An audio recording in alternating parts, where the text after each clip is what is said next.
सबकी ओर से और मैं अपनी ओर से नमोस्तु निवेदित करते हुए कि जानिए जैन धर्म के मर्म में, संकट समाधान के जिनके प्रश्न है वो बाद में ले लेंगे।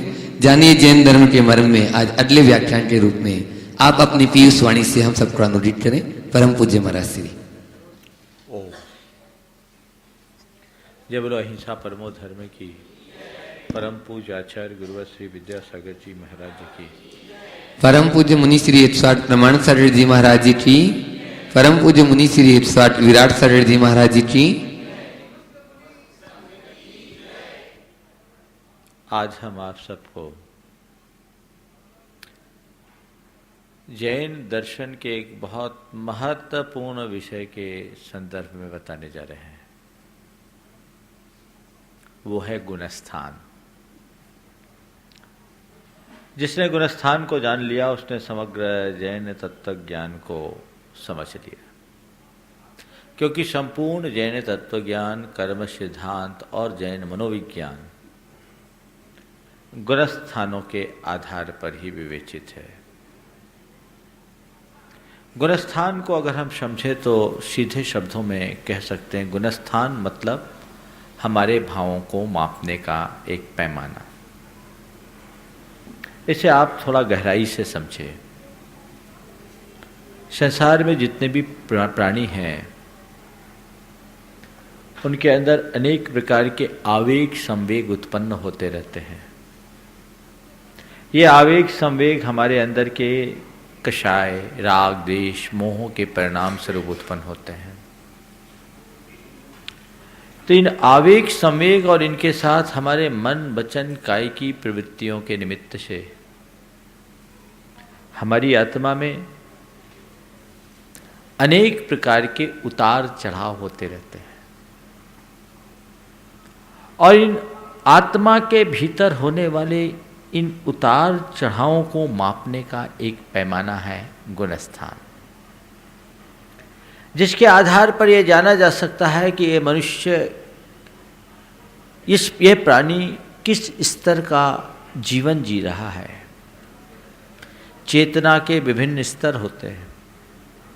संसार में अनंत प्राणी हैं और हर प्राणी का अपना अपना चेतन स्तर है, लेकिन उस चेतन स्तर का आकलन करने के लिए जैन धर्म में गुणस्थान की बात की गई है।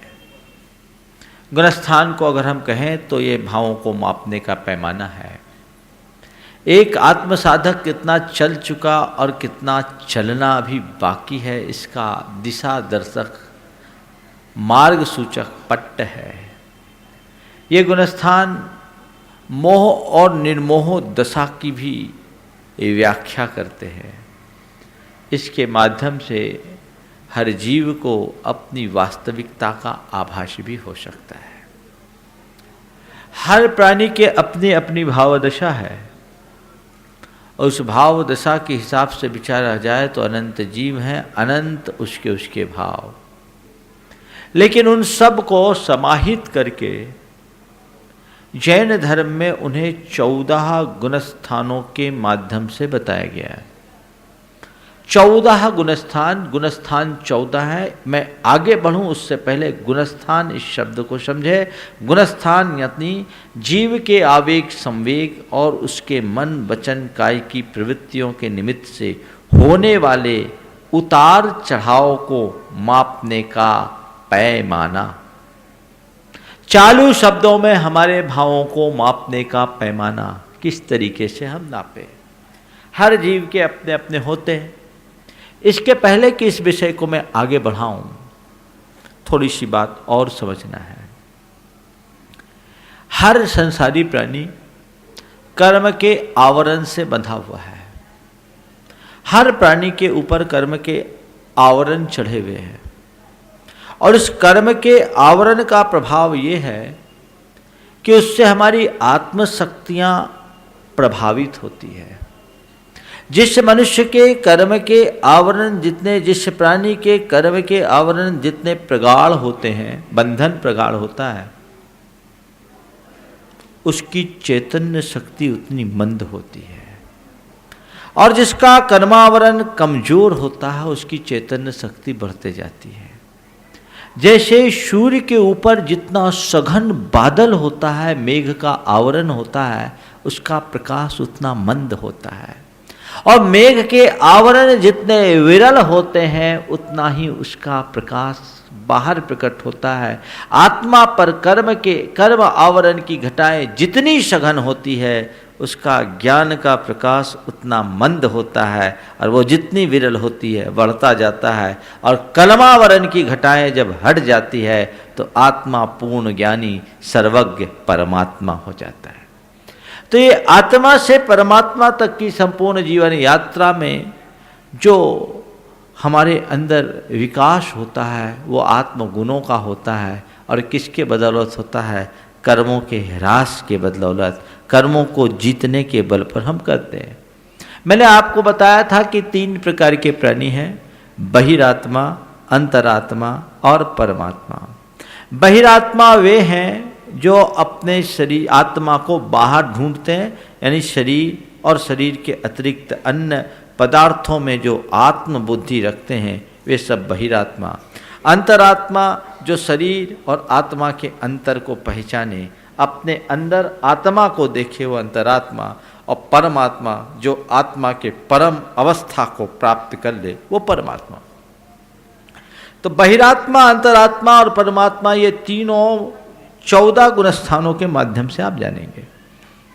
14 है गुणस्थान। इनमें सबसे पहला है मिथ्या दृष्टि, और सबसे आखिरी में है अयोग केवली। मैं नाम भी बोलूँगा और नंबर भी बोलूँगा, आगे फिर नंबर की बात करूँगा, तो जो नंबर बोलूँगा वो नाम आप समझ लेना। मिथ्या दृष्टि यानी चेतना की सबसे निम्न अवस्था, और अयोग केवली यानी संसारी आत्मा का सर्वोत्कृष्ट रूप जो अनंतर समय में सिद्ध होने वाला है। ये आत्मा से परमात्मा तक की संपूर्ण जीवन यात्रा है। मिथ्या दृष्टि, दूसरा है शासादन, तीसरा है मिश्र, चौथा है असंयत सम्यक दृष्टि, पांचवा है देश संयत, छठवां है प्रमत्त संयत, सातवां है अप्रमत्त संयत, आठवां है अपूर्वकरण, नौवां अनिवृत्तिकरण, 10वां सूक्ष्म सांप्राय, 11वां उपशांत मोह, 12वां क्षीण मोह, और 13वां सयोग केवली, 14वां अयोग केवली। मिथ्या दृष्टि सबसे नीचे की अवस्था। मिथ्या और दृष्टि से ये शब्द बना है मिथ्या दृष्टि। मिथ्या का मतलब होता है गलत, झूठ, भ्रांत, अयथार्थ। जिनकी दृष्टि झूठी हो, भ्रांत हो, अयथार्थ हो, गलत हो, वो मिथ्या दृष्टि। मतलब आत्मा के विषय में जिनकी अवधारणा गलत है वे सब मिथ्या दृष्टि। जीवन के विषय में जिसकी अवधारणा गलत है वे सब मिथ्या दृष्टि। धर्म के विषय में जिनकी गलत अवधारणा है वो सब मिथ्या दृष्टि। दूसरे शब्दों में कहें, जिनकी श्रद्धा उल्टी है वे सब मिथ्या दृष्टि। ये संसार के अधिकतम प्राणी इसी मिथ्या दृष्टि अवस्था में जीते। इनकी परिणति क्या होती है? शरीर में आत्मबुद्धि मानना,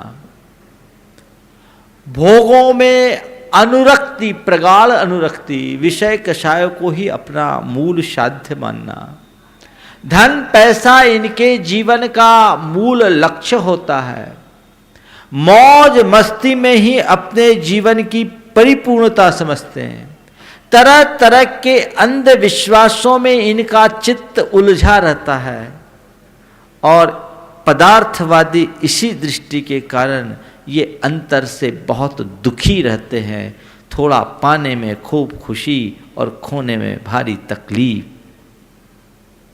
ऐसे लोगों को जीवन की वास्तविकता का ज्ञान नहीं होता। आत्मा, परमात्मा, लोक, परलोक, कर्म, पुनर्जन्म पर इन्हें वास्तविक विश्वास नहीं होता।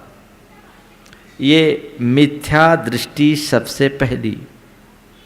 गुणस्थानों के विषय में जब मैं आपसे बात करूं तो थोड़ा सा एक बात क्लियर करना कि ये गुणस्थान जो 14 1 से 14, ये 14 सीढ़ियां नहीं है कि हम फर्स्ट स्टेप पे पैर रखे, फिर सेकेंड, फिर थर्ड, फिर फोर्थ, ऐसा नहीं। ये आत्मा के 14 दर्जे हैं, और ये दर्जे क्लासिफिकेशन किया गया है कि ये सबसे पहले दर्जे का लोग हैं मिथ्या दृष्टि, जो एकदम जमीन के लेवल पर है। अब दूसरे और तीसरे क्रम की बात अभी मैं नहीं करूंगा, और थोड़ी देर बाद आपको पता लग जाएगा कि ये दर्जा कैसा होता है। मिथ्या दृष्टि के बाद कोई मिथ्या दृष्टि जीव सदगुरु का सानिध्य पाले, कहीं से तत्वोपदेश पाले, या और कोई सही निमित्त पाले, और उसके परिणाम स्वरूप उनके अंदर आत्मा दृष्टि प्रकट हो जाती,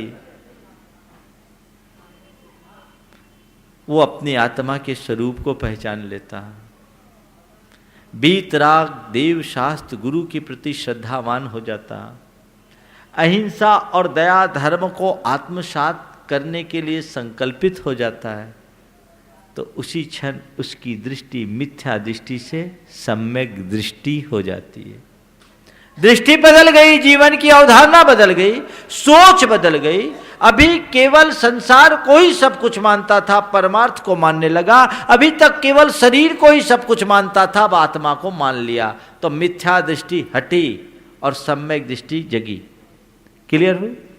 लेकिन इस सम्यक दृष्टि के उपरांत भी 3 स्तर की स्थितियां बन सकती है। सम्यक दृष्टि तो हो गया, लेकिन अभी जीवन में कोई संयम नहीं लिया, व्रत संकल्प नहीं लिया, तो उसको बोलते असंयत सम्यक दृष्टि। और यदि व्रत संकल्प लिया, अनुव्रत लिया, तो उसको बोलते हैं देश संयत। और अनुव्रत के अतिरिक्त से भी ऊपर महाव्रत अंगीकार कर लिया तो कहते हैं प्रमत्त संयत। ये नंबर है 4, 5, 6। और महाव्रत में भी जब अपने आत्मा में और अधिक स्थिरता ले आया तो अप्रमत्त संयत, ये 7, जिसकी चर्चा भी थोड़ी देर बाद करूंगा।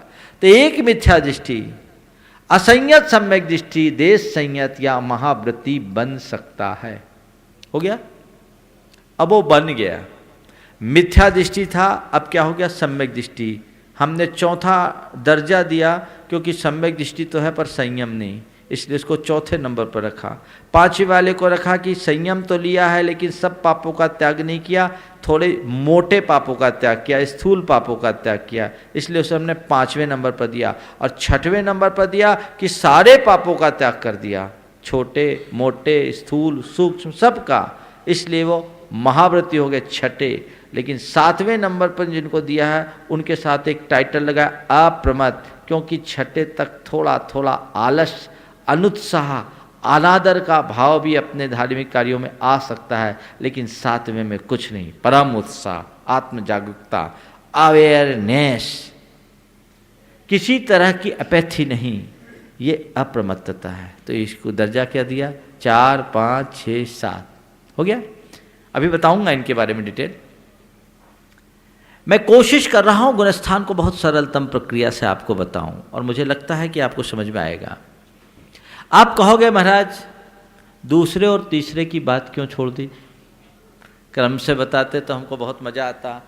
पहले मिथ्या दृष्टि, फिर साधन, फिर मिश्र, फिर असंयत, फिर देश संयत, फिर प्रमत्त, फिर अप्रमत्त। कोई दिक्कत नहीं, मैं बता रहा हूं। अब ये हमारे भावों का खेल है, और भावों में बहुत जल्दी उतार चढ़ाव होते रहते हैं। तो किसी जीव ने मिथ्या दृष्टि से सम्यक दृष्टि पा ली। अब सम्यक दृष्टि पाई तो कब पाई? इसके पीछे अंतरंग में हमारे कर्म होते हैं। कुछ कर्म ऐसे हैं जो हमारे सम्यक दर्शन को रोकते हैं, उनके लिए मैं एक टाइटल दे रहा हूं, सम्यक्त विरोधी कर्म। क्या बोल रहा हूं आपको? 148 में ढूंढोगे तो सम्यक्त विरोधी कर्म नाम का कर्म नहीं मिलेगा, लेकिन 7 कर्म ऐसे हैं जिनको सम्यक्त विरोधी कहते हैं, इसलिए हमने उस ग्रुप का ही नाम सम्यक्त विरोधी कह दिया, कोई गलत नहीं है, ठीक है।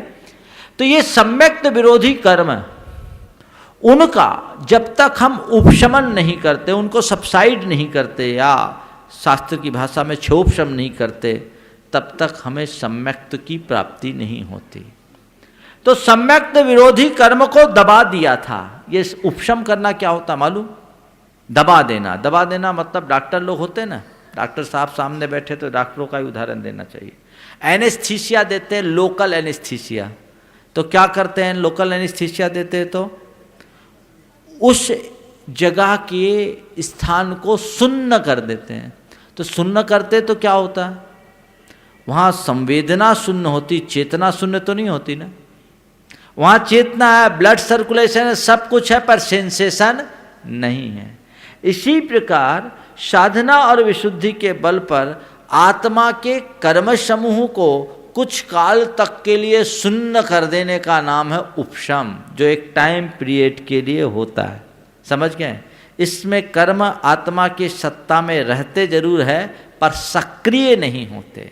तो जिन्होंने सम्यक्त विरोधी कर्मों को दबाकर सम्यक दर्शन पाया था, उनके साथ क्या होता है, कभी कभी सम्यक दर्शन तो पा लिया, सम्यक्त विरोधी कर्म को तो दबा दिया, लेकिन एक कर्म विशेष होता है जिसको बोलते हैं अनंतानुबंधी कसाय। वो दबी नहीं थी, साइलेंट पड़ी थी।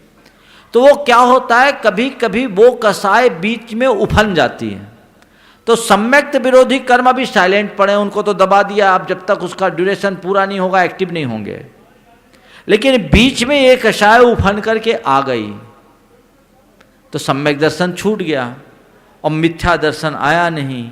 इस बीच की स्थिति का नाम है साधन। क्या बोला मैंने?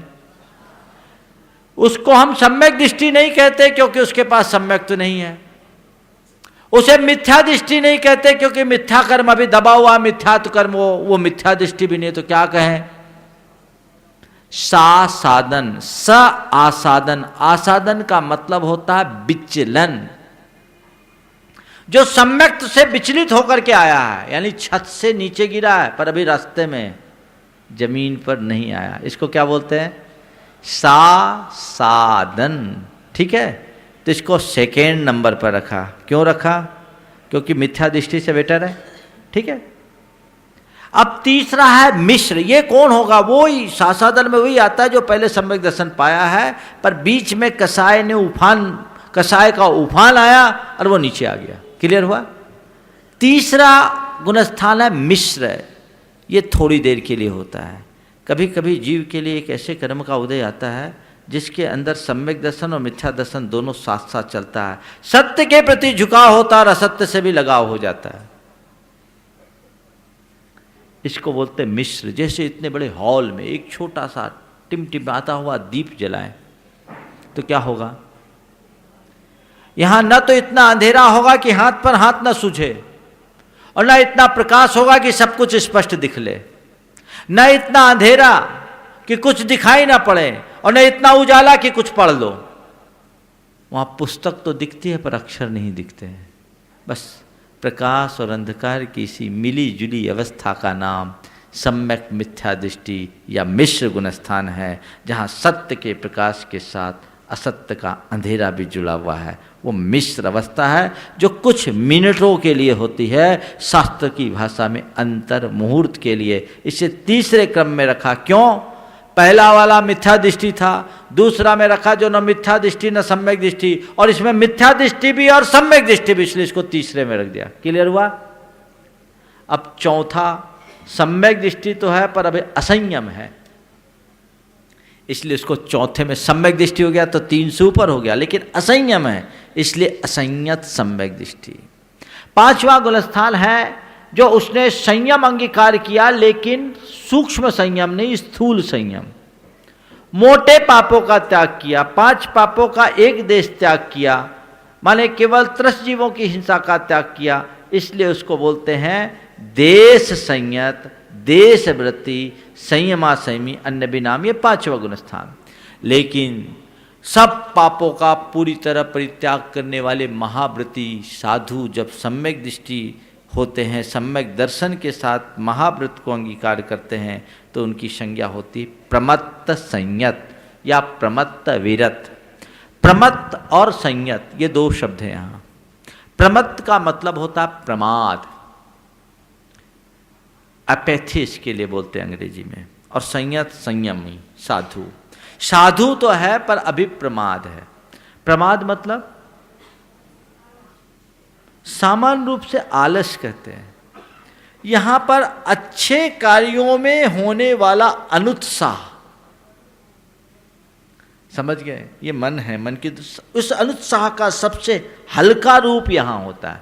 1 से लेकर 6 तक सब प्रमादी। नहीं तो ये नहीं सोचना मुनि महाराज में प्रमाद है, हम लोग प्रमादी नहीं, गड़बड़ हो जाएगा। तो प्रमाद सहित महाव्रती साधु का नाम प्रमत्त संयत, सम्यक दर्शन साथ में रहेगा। अब सब सम्यक दृष्टि है, लेकिन कुछ साधक ऐसे होते हैं जो अपने आत्म विशुद्धि के बल पर उस प्रमाद पर अंकुश कर लेते हैं, तो प्रमाद रहित हो जाते हैं। उनको बोलते हैं अप्रमत्त संयत। क्लियर हुआ? चलिए नाम दोहराइए। सबसे पहले मिथ्या दृष्टि, नंबर 2, नंबर 3 मिश्र, नंबर 4 असंयत सम्यक दृष्टि, नंबर 5 देश संयत, नंबर 6 प्रमत्त संयत, नंबर 7 अप्रमत्त संयत। ये 7 गुणस्थान आज अगर आप जाओ तो 7 तक ही जाओगे, इससे आगे की कोई यात्रा नहीं। समझ गए? आज के युग में इन 7 गुणस्थान तक ही रह सकते हैं। ठीक है, परिचय करा दूं। साधारण प्राणी मिथ्या दृष्टि, सब जितने संसार में भरे हैं अधिकतम मिथ्या दृष्टि। जिन्होंने सम्यक दर्शन प्राप्त करके सद्धर्म को अपना लिया वो सब असंयत सम्यक दृष्टि। ठीक।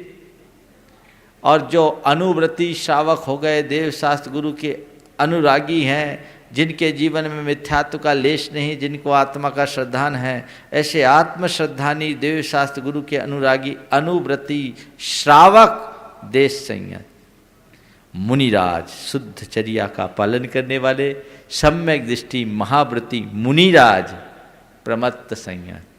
और यही मुनिराज जब प्रमाद पर अंकुश करे, प्रमाद पर विजय करे तो देश अप्रमत्त विरत। ये 7 है। तो कपड़े वालों का गुणस्थान 1 से 5 तक, समझ गया? उससे ऊपर मुनिराज का ही, तो ये 6ठा और 7वां गुणस्थान हुआ। ठीक है, बात क्लियर हुई? यहीं रखूं कि आज ही 14 में पहुंचा दूं? हाँ, आज ही पहुंचा दूं? चलो ठीक है। अब देखिए इसके ऊपर की जो गुणस्थान है, हाँ 14 पूरे कर दें, जल्दी मुक्ति मिलेगी। ये इससे ऊपर के जो गुणस्थान हैं ये सब ध्यानात्मक गुणस्थान है, समझ गए? और इनकी जो संज्ञा दी है वो साधना की जो उपलब्धियां हैं उसके आधार पर दी गई। इसको समझिए। 6ठे में हमने बोला प्रमत्त संयत, 7वें बोला अप्रमत्त संयत। सामान्यतः जो मुनिराज आज हैं वो प्रमत्त से अप्रमत्त, अप्रमत्त से प्रमत्त होते रहते हैं। संस्कार होते हैं, प्रमाद आता है, अपने आप को जीतते हैं, अप्रमत्त होते हैं, फिर प्रमादजन्य संस्कार प्रभावित करते प्रमत्त हो जाते हैं। जैसे तरंगायित जल पर कोई लकड़ी का टुकड़ा हो तो ऐसे ऐसे होता रहता, उपडुब उपडुब उपडुब, प्रमत्त अप्रमत्त, प्रमत्त अप्रमत्त, प्रमत्त अप्रमत्त, प्रमत्त अप्रमत्त। सबके साथ ऐसा होता है। लेकिन इस प्रमत्त अप्रमत्त भूमिका में जीने वाले आत्मा साधक जब ध्यान की गहराई में डूबकर प्रमाद को स्थायी रूप से जीत लेते हैं तो वो कहलाते हैं सातिशय अप्रमत्त। क्या संज्ञा दी? ये अप्रमत्त 7वें गुणस्थान के 2 रूप हैं, एक स्वस्थान अप्रमत्त और एक सातिशय अप्रमत्त। स्वस्थान अप्रमत्त वो जो 6-7 में झूले, और सातिशय अप्रमत्त वो जो अब अतिशय को प्राप्त करके ऊपर जाएंगे। इस सातिशय अप्रमत्त हो दशा को पाने के बाद आत्मा के पुरुषार्थ की विशेष अभिव्यक्ति होती है और यहां से 2 धाराएं प्रारंभ होती है जीव की, एक उपशम धारा और दूसरी छपक धारा। ये टेक्निकल शब्द है, इनको समझिए। बहुत सारे लोग हैं जो पहली बार इसे सुन रहे होंगे, उनको थोड़ा सा लगेगा, कोई चिंता मत करिए। आप ही लोगों की प्रॉब्लम को सोचकर गुणायतन की परिकल्पना की है, यहाँ आने के बाद सब समझ में आ जाएगा।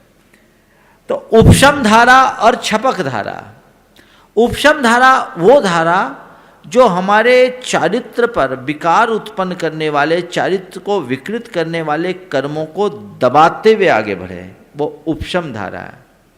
और छपक धारा जो उस चारित्र मोहनीय कर्म को जड़ मूल से नष्ट करते हुए आगे बढ़े। ठीक है, आगे दोनों तरह के साधक होते हैं, वो विशुद्धि के अनुरूप होती हैं। जो उपशम धारा वाले होते हैं उनको बोलते हैं उपशम श्रेणी के आरोहक, और जो छपक धारा वाले होते हैं उनको बोलते हैं छपक श्रेणी के आरोहक। तो ये दोनों प्रकार के आगे के गुणस्थानों का नाम वही होगा। काम में अंतर कुल इतना होगा, एक दबाते हुए चलेंगे और एक मिटाते हुए चलेंगे। एक में सब्लिमेशन है और एक में डिस्ट्रक्शन डिसोसिएशन है, दोनों में अंतर है। जो सब्लिमेशन करके जाएंगे वो कुछ काल के बाद वापस नीचे आएंगे, लेकिन जो जड़ मूल से साफ करके जाएंगे वे फिर सीधे ऊपर सिद्धि के शिखर तक पहुंच जाएंगे। तो हम नाम वही ले रहे हैं, काम आगे का देखेगा। अब ये साति से अप्रमत्त के बाद दो धारा हुई, और जो जिस धारा में आ गए, एक ऐसी विशुद्धि होती है जिसमें आत्मा में अपूर्व वीर्योल्लास प्रकट हो जाता है, अतिरिक्त उत्साह और ऐसी आत्मशुद्धि का अनुभव होना शुरू हो जाता है जिसका पहले कभी अनुभव किया ही नहीं। आत्मा में जड़ जमाए मोह शत्रु की सेना पर धावा बोलना यहीं से शुरू होता है, और उस पराक्रम के बल पर एक साथ मोह कर्म पर गाढ़ प्रहार होता है, और उस गुणस्थान का नाम है अपूर्व करण। अपूर्व यानी पूर्व में जिसका अनुभव ना किया गया हो, और करण यानी ऐसे भाव शुद्धि का अनुभव।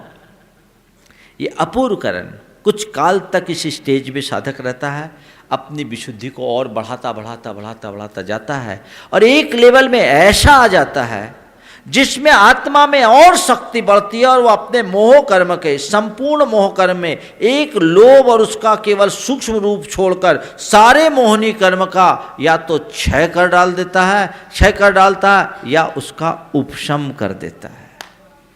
इसको बोलते अनिवृत्तिकरण। ऐसी अवस्था जिस अवस्था में संपूर्ण मोहनी कर्म का लोभ को छोड़कर क्षय या उपशम हो जाए। समझ में आई बात? ये अनिवृत्तिकरण, ये बहुत उत्कृष्ट भूमिका है। यहाँ सबके अंदर आत्मसाम्य प्रकट हो जाता है। ये बहुत डिटेल की बातें मैं आपको नहीं बता रहा हूँ, पर ये एक ऐसी अवस्था है जो ध्यान की अवस्था है, और इस अवस्था में आकर मोहनी कर्म का केवल लोभ, वो भी मरणासन अवस्था में बसता है, बाकी सब का सफाया। एक एक को चुन चुन करके आत्मा साफ करता है। समझ के, एक बहुत बड़ा युद्ध चलता है अंदर का, और वो कहलाता अनिवृत्तिकरण। और इस अनिवृत्तिकरण के बाद जब सारे कर्म नष्ट हो जाते मोह के, केवल लोभ बचता है, बाकी सब शांत, और लोभ भी मरणासन्न दशा में, तो उसकी संज्ञा हो जाती है सूक्ष्म सांप्राय। उसी साधक की संज्ञा हो जाती सूक्ष्म सांप्राय, जो 10वां गुणस्थान है। सांप्राय का अर्थ होता है कसाय। कसाय यानी अत्यंत सूक्ष्म, एकदम मरणासन्न। जैसे पानी कहीं बहता है ना, तो कभी कभी पानी सूख जाने के बाद भी धार की निशान दिखती है। तो यही धार की निशान बची, पानी तो बह गया, कसाय के पानी को तो सुखा लिया गया, धार बची है, वो भी आत्मा को अभी प्रभावित कर रहा है। इसको बोलते हैं सूक्ष्म सांप्राय। पर इस कुलस्थान में भी विशुद्धि चालू और आत्मा का पराक्रम चालू। आत्मा रहे सहे इस मोह को भी जब साफ कर देता है, तब जिनने उपशम करते हुए किया, उनके सारे मोहनी कर्म शांत हो जाने से उनका नाम हो जाता है उपशांत मोह। शांत कर दिया है समस्त मोहनीय कर्म को जिन्होंने 11वें नंबर पर। ठीक, लेकिन जो जड़ मूल से नष्ट करते हुए जा रहे हैं उनको कहते हैं क्षीण मोह। ये 12वें नंबर पर है। समझ गए?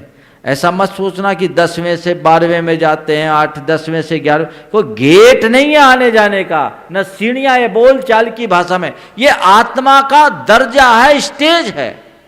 समझ गए? क्यों ऐसा स्टेज दिया? क्योंकि उसके भीतर ऐसे परिणाम हैं। समझ गए? तो जिनने उपशम किया वो हो गए उपशांत मोह। लेकिन आप जानते हैं पर चक्र पर हमला करके शत्रु सेना को खदेड़ करके ही प्राप्त की गई विजय कभी स्थायी नहीं होती। क्यों? वो फिर से संगठित होकर धावा बोल सकते हैं, होता है ना।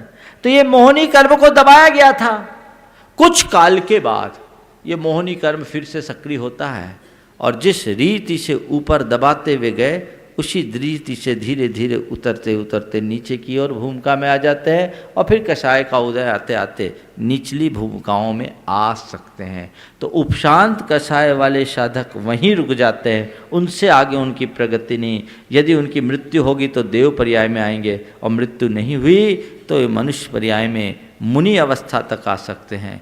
और आगम बताता है कभी कभी उनका और भाव गिर जाए तो वापस मिथ्या दृष्टि बन सकते हैं और मिथ्या दृष्टि होने के बाद भाव बिगड़ जाए तो मरकर संसार में एक लंबे कालावधि तक भटक सकते हैं। शास्त्र की भाषा में अर्ध पुद्गल परावर्तन काल। कहाँ तक जाकर? सांप सीढ़ी का खेल देखा ना, 99 पर सांप काटता है और 9 पर पहुंचा देता है, होता है। ये जीवन की साधना है।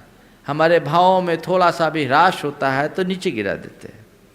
लेकिन जिन्होंने जड़ मूल से नष्ट कर दिया, जिन्हें हम बोलते हैं छीन मोह, कौन सा गुण स्थानीय है? नंबर 12वां। समझ गए? छीन मोह का नंबर कौन सा है? 12वां। मोहनी कर्म खत्म। अब तो मोह कुछ बचा नहीं। अब आत्मा का पराक्रम और बढ़ा और उस आत्म साधना के बल पर आत्मा वहाँ शुक्ल ध्यान करता है और शुक्ल ध्यान की विशुद्धि से आत्मा से लगे ज्ञानावरण, दर्शनावरण और अंतराय संज्ञक 3 घातिया कर्मों को एक साथ समाप्त करते हैं। और जैसे ही घातिया कर्म नष्ट होते हैं ये आत्मा परमात्मा हो जाता है। ज्ञानावरण, दर्शनावरण, अंतराय इन कर्मों का क्षय होते ही आत्मा में केवल ज्ञान हो जाता है। वो आत्मा सर्वज्ञ परमात्मा बीतरागी हो जाता है। उस अवस्था का नाम है अयोग केवली। समझ गए? तो जैसे सयोग केवली, जैसे ही केवल ज्ञान हुआ उसी साधक को हमने सयोग केवली कह दिया। ये 12वें से ऊपर 13वां दर्जा है। सयोग केवली केवल ज्ञान है इसलिए, और सयोग यानी अभी उनकी एक्टिविटीज है, दिव्य ध्वनि में बोल रहे हैं, शरीर से चल रहे हैं, योग सहित प्रवृत्ति है, इसलिए उनको बोलते हैं सयोग केवली। ये अरहंत भगवान जो समोसरण में हमें देशना देते हैं, जिनेंद्र भगवान, तीर्थंकर प्रभु, वो कौन है? सयोग केवली। सयोग केवली अवस्था में जब केवल ज्ञान हो जाता है, सारे जीवन भगवान हमें धर्मोपदेश देते हैं, विहार करते हैं। पर जब इनकी आयु का बहुत अल्प समय शेष रहता है, शास्त्र की भाषा में अंतर मुहूर्त अवशिष्ट रहता है, तब ये अपने इस योगों का निरोध करते हैं। इन योगों का निरोध करते हैं एक ध्यान के बल पर, यानी अपने शारीरिक, वाचिक, मानसिक स्पंदनों को रोकते हैं, अपने श्वास प्रश्वास को रोकते हैं, शरीर स्पंदन शून्य बन जाता है। और जब इनके अंदर, इनकी आत्मा में कोई स्पंदन शेष नहीं रहता तो इनको बोलते हैं अयोग केवली। केवल ज्ञान है लेकिन अब योग नहीं, अयोग हो गए। और ये अयोग केवली अवस्था में बहुत अल्पकालिक अवस्था होती है। जो शेष अघातिया कर्म हैं उनका भी विनाश करते हैं, और जैसी अघातिया कर्मों का विनाश होता है आत्मा परमात्मा बनकर सिद्ध हो जाती है और शरीर का विनाश हो जाता है, वो मोक्ष प्राप्त कर लेते हैं। ये है गुणस्थान, मिथ्या दृष्टि से लेकर सिद्ध अवस्था तक का आख्यान। समझ में आया? बात समझ में आ गई? चलिए स्टार्ट कहाँ से हुए? मिथ्या दृष्टि। नंबर 2 सासादन, नंबर 3, नंबर 4 असंयत सम्यक दृष्टि, नंबर 5 देश संयत, नंबर 6, नंबर 7 अप्रमत संयत, नंबर 8 अपूर्वकरण, नंबर 9 अनिवृत्तिकरण, नंबर 10 सूक्ष्म सांप्राय, नंबर 11 उपशांत मोह, नंबर 12 छीन मोह, नंबर 13 सयोग केवली, नंबर 14 अयोग केवली। ये गुणस्थान है बंधुओं, बहुत ही रोचक है। मैंने बहुत स्थूल रूप में आपको समझाया और मैं समझता हूँ आपको निश्चित समझ में आया होगा। समझ में आया कि नहीं आया? एक बार ताली तो बजा दो। हाँ, हमको भी तो समझ में आया कि समझ में आया कि नहीं आया, नहीं तो पता लगा ऑल इज क्लियर गड़बड़ हो जाएगा। निश्चित समझ में आपको आया है। यहाँ जो गुणायतन बनने जा रहा है, इस गुणायतन में आत्मा की इसी भावात्मक अवस्था को क्रियात्मक रूप में प्रदर्शित किया जाएगा। आप यहाँ देखेंगे मिथ्या दृष्टि कैसा होता है, क्या है मिथ्या दृष्टि, क्या है सम्यक दृष्टि, क्या होती है मिथ्या दृष्टि की परिणति।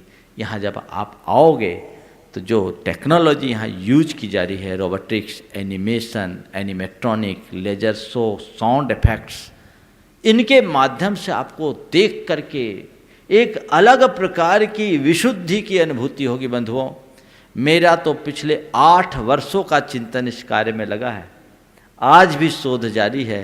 मेरे सामने बहुत बड़ी चुनौती कि इन 14 गुणस्थानों को दिखाया कैसे जाए, लेकिन आप सबका परम पुण्य है और आचार्य गुरुवर का आशीर्वाद कि अब वो बहुत सुंदरतम तरीके से प्रस्तुत करने की स्थिति में आ गया है और आने वाले 2-3 माहों के भीतर आपको उसका एक हल्का सा दृश्य भी संभवतः देखने को मिल जाएगा। ऐसी भावधारा, ऐसी विशुद्धि बढ़ेगी जिसकी कल्पना करने से मन रोमांचित हो उठता है।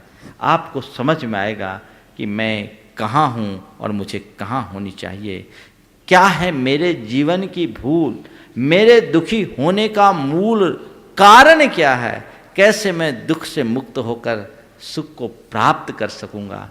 आप वो सब बातें जो हम घंटों सुनने के बाद और वर्षों पढ़ने के बाद भी नहीं सीख सकते, कुछ पलों में देखकर आप न केवल सीखेंगे अपितु समझकर अपने जीवन को भी परिवर्तित करने का सौभाग्य प्राप्त कर सकेंगे। निश्चित वह आप सबके लिए एक बहुत बड़ी उपलब्धि होगी। इस प्रकार आज मैंने आप गुणस्थान के बारे में बताया। कल का विषय होगा जैन साधना और मनोविज्ञान, बड़ा रोचक विषय होगा। आप उस संदर्भ में बात करेंगे। आगे की कार्यवाही प्रश्न के लिए बुला। हाँ, आगे श्री रमेश कुमार जी लालावत, बैंक मैनेजर उदयपुर से जो है तैयार रहेंगे।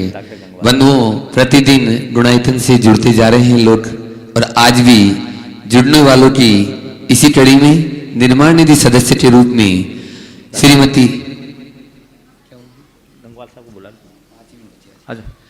डॉक्टर के एम नंदवाल साहब भी चले आएंगे।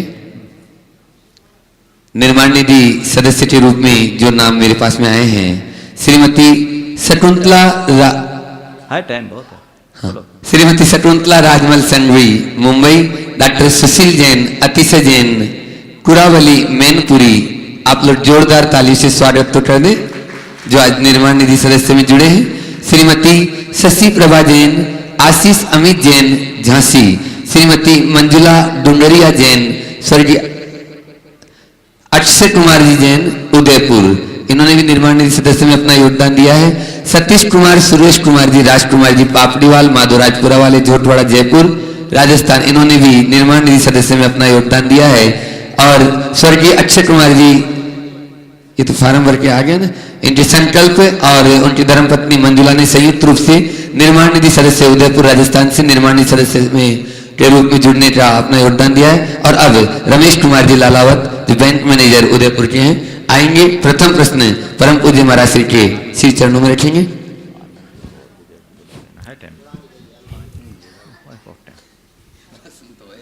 महाराज श्री के श्री चरणों में बारंबार नमस्तु करते हुए प्रश्न निवेदित करता हूँ।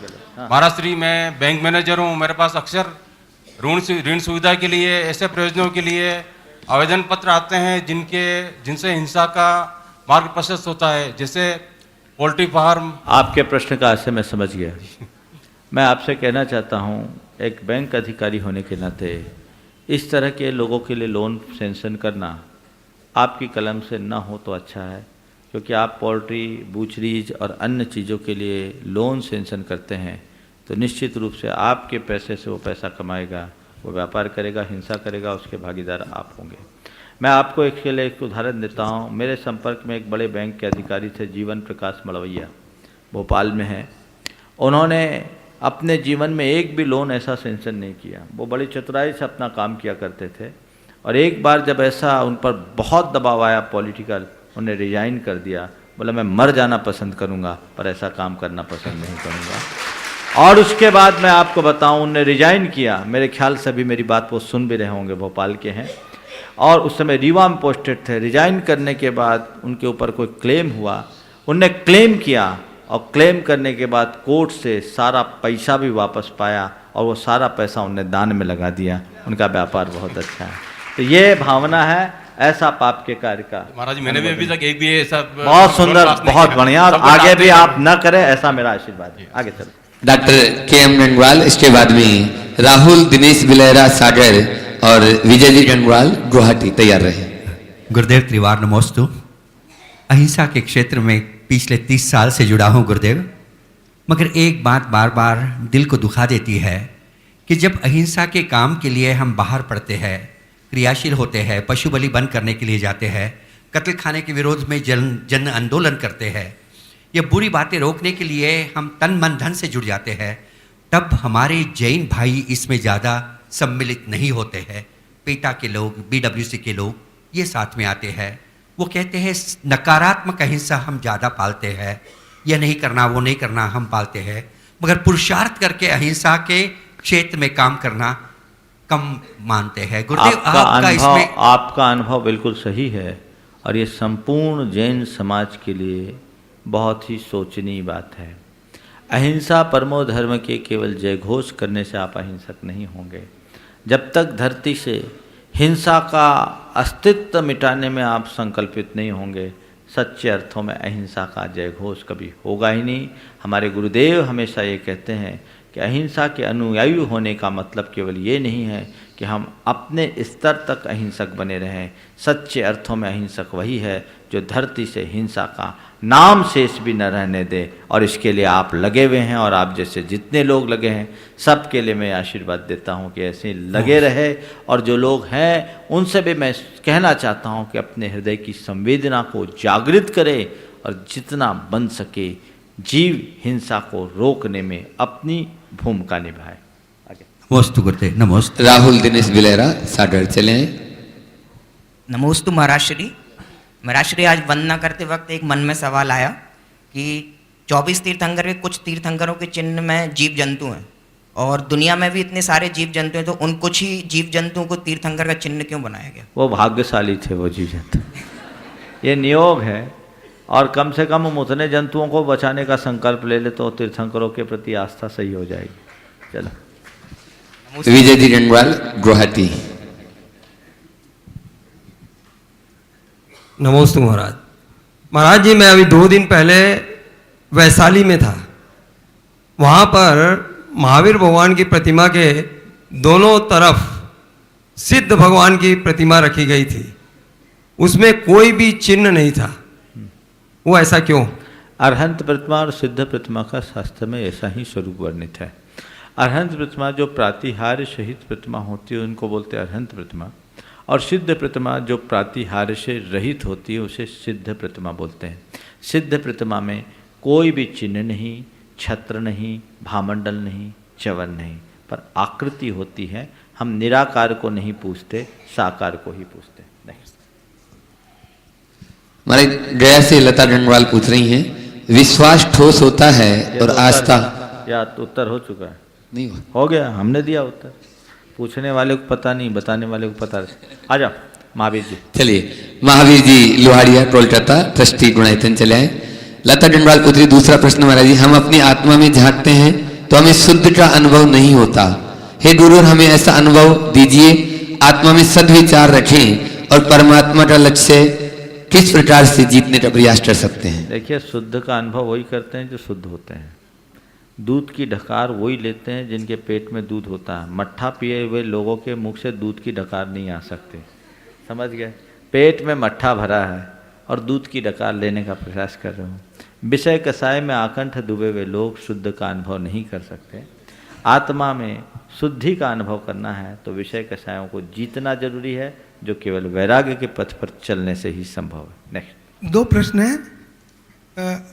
आत्मा का स्वभाव है समता स्वभाव और सहज स्वभाव, जरा इसको जरा क्लियरिटी करें कि सहज का मतलब क्या होता है। सहज का मतलब ये होता है कि किसी तरह की प्रतिक्रिया नहीं करना और किसी प्रकार की प्रतिक्रिया से प्रभावित नहीं होना। देखिए सहज और असहज क्या होता है। आप यहाँ बैठे हैं, मैंने आपकी प्रशंसा की, आपका चेहरा खिल गया, मैंने आप पर टिप्पणी की, आपकी भौहें तन गई, यानी आप असहज हो गए।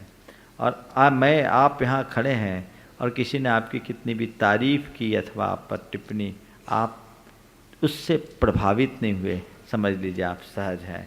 पर से प्रभावित होने वाले असहज हैं और स्वयं में भावित होने वाले लोग सहज हैं। स्वयं में भावित हो जाओ, सहजता आ जाएगी। जिनवाड़ी में 2 शब्द आते हैं, सहस्त्रमभ्यो और अष्ट सहस्त्रमभ्यो। कुछ जिनवाड़ी में वो सहस्त्रनामेभ्यो जो बोलते हैं उसमें 8 को उसी में इंक्लूड कर लेते हैं।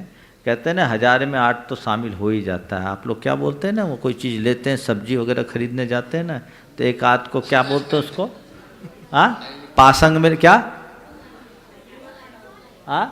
रूगल में डाल देते हैं, तो ये 8 उसी में आ जाता है। एक्चुअल में भगवान के शरीर में 1008 लांछन होते हैं, 900 व्यंजन और 108 लक्षण, तो ये मिलाकर 1008 होते हैं। उस हिसाब से 1008 नामों से ही इंद्र ने भगवान की स्तुति की, पर लोग 1000 में ही, सहस्र में ही कर लेते हैं। आगे नमस्कार। इसके बाद पंडित विजय कुमार जैन विधानाचार्य मुंबई तैयार रहे। अभिषेक जैन, करुणा जैन जबलपुर लाडगंज, इन्होंने भी निर्माण निधि सदस्य में अभी अपना योगदान दिया है। और संतोष देवी जैन छाबड़ा जौहरी बाजार जयपुर, वो भी निर्माण निधि सदस्य से आज जुड़ी हैं। और अब है पंडित विजय कुमार जैन। कोटि कोटि प्रणाम। हाँ महाराज जी, प्रतिदिन हम पूजा करते हैं और पूजा में जयमाला की पंक्तियाँ आती हैं, 10 अष्ट महाभाषा समेत लघु भाषा 7 शतक सुचेत। इन पंक्तियों में 18 महाभाषाओं का प्रसंग तो आया है, किंतु किस शास्त्र में ये संदर्भित है, इनके नाम मुझे प्राप्त हो सकेंगे तो।